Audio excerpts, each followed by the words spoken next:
I grew up in an observant home in New York City, the daughter of a conservative rabbi.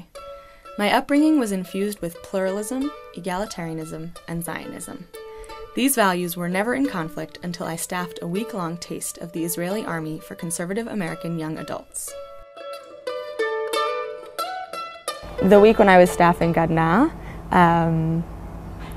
this conflict of my religious practice and the practice of the Nativ participants versus the Army, and it felt like Israel in general, really came to a head because on Army bases in Israel, you must daven with a mechitza.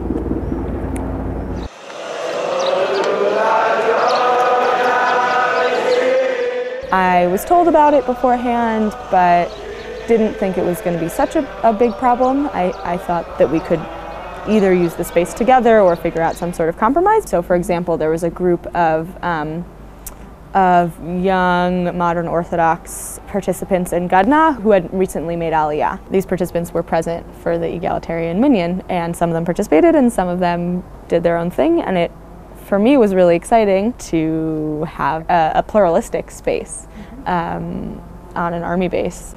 And then later that day, I got a phone call from the Mem-Pei, Mefaked Pluga. She was the supervisor who I worked with most directly. Her name is Elisheva. And she said, Aliza, I heard that you were praying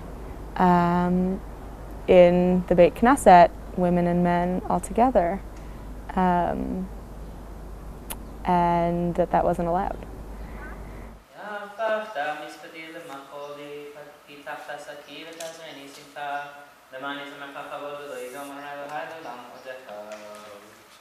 I felt frustrated.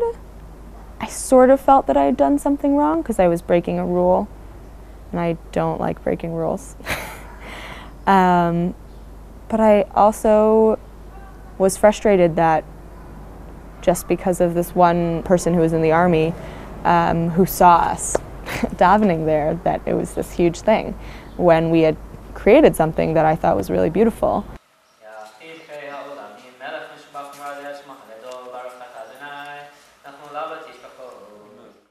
Reflecting back on my time staffing Gadna, I wanted to know if my experience bothered me simply because I'm American or if there are Israelis who had similar struggles. In looking for someone who could share my experiences, I found Noah, an Israeli Reform rabbinical student who also grew up with a rabbi father. Her parents raised her deeply engaged in Israel's reform and conservative movements. The real personal conflict with Orthodox people that I had was in the Army. We were praying in the Army base, and there were other men in the synagogue praying, but in our very, very small women's section, we were with talit and tefillin and kippah, each one of us with a bit of a different combination. But then when they saw us, they started yelling at us that they're going to die because of us in Lebanon or something, like things like that. Like,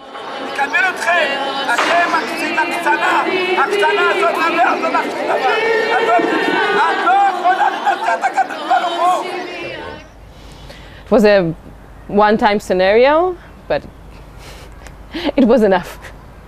After hearing about Noah's experience, I was eager to share mine with her and see what she had to say. I didn't feel that I had sort of an option to go against what they were telling me I had to do. What did they tell you? The Mem-Pei called me and told me that we couldn't daven in the Beit Knesset. Yeah.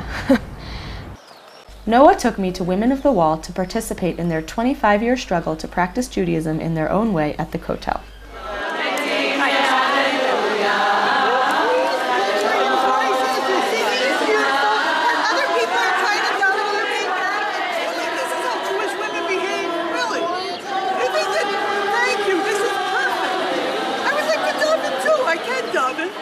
If we don't stand up for your rights,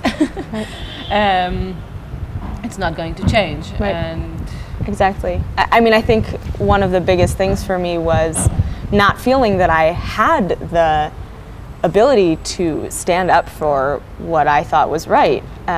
Partially because I'm American, partially because I'm female, and the Army is a very male-dominated entity. Yeah. And what's hardest for me is that we live in the state of Israel, which is supposed to be a Jewish state. I mean, it is a Jewish state, but like, how is it that not all Jews have the right to practice the way that they want to? Because suppose is a very important word in what you just said. This religious journey has really made me question the lack of separation between church and state here. I find it so hard that in a state that is supposed to be Jewish, that Jews cannot practice Judaism in the way that they feel is best for them.